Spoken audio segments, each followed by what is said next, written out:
Now, I am shifting gears from welcome and introduction to introducing the first award of the evening, which is the Walt Whitman Award. And it was established in 1975, and this award is, the recipient is selected from over 1,000 manuscripts that are received in an open submission process every year from poets who have never before published a full-length collection of poetry.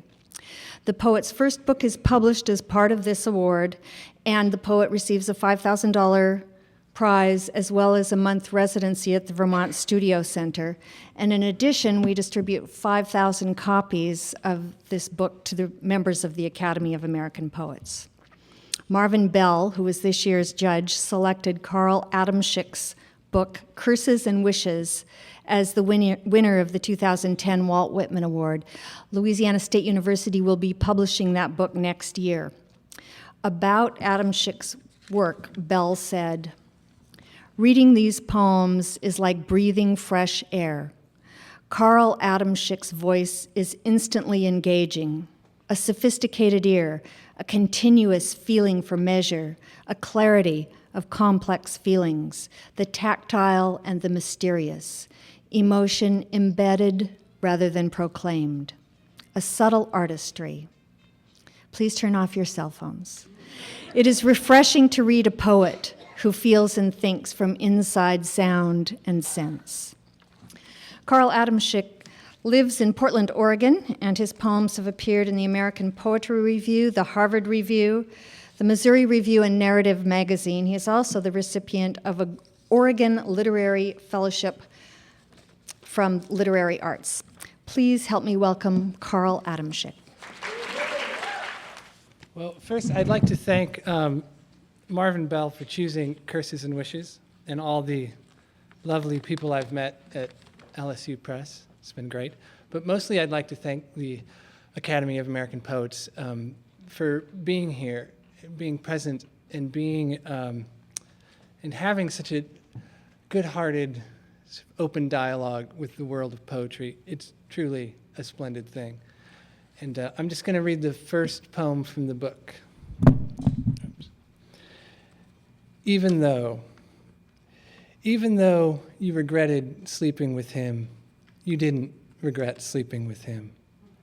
Even though you loved him, you didn't love him.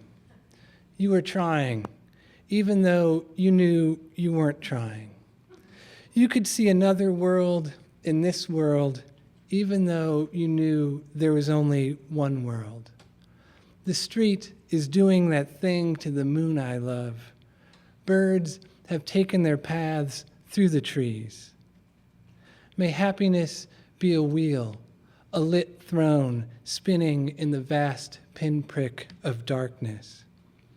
We forget almost everything, even though we believe we live to remember.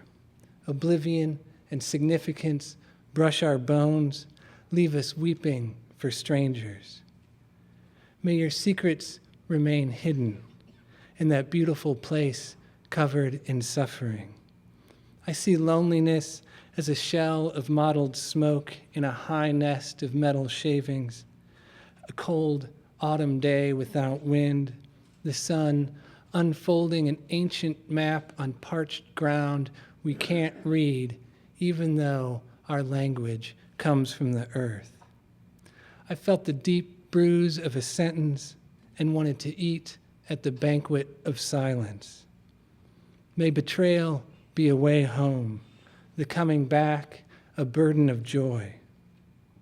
A general ununderstanding has left me both open and closed, overwhelmed, but also at ease, floating on the light wave of the world's being.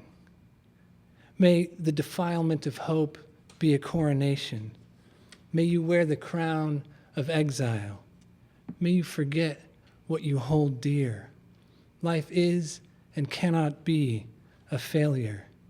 Hatred sleeps in the white blooming lilac branch of the skull. I live in my mother's maiden name. I was taken in like an ocean takes in daylight. Mourn if you must mourn. feel loss as the only profound thing we share, even though you believe each of us is alone forever in an endless field of carbon. May the dice have no eyes, and may you keep throwing them on the table's green velvet. May you have night, every night, with its dark branches. Thank you.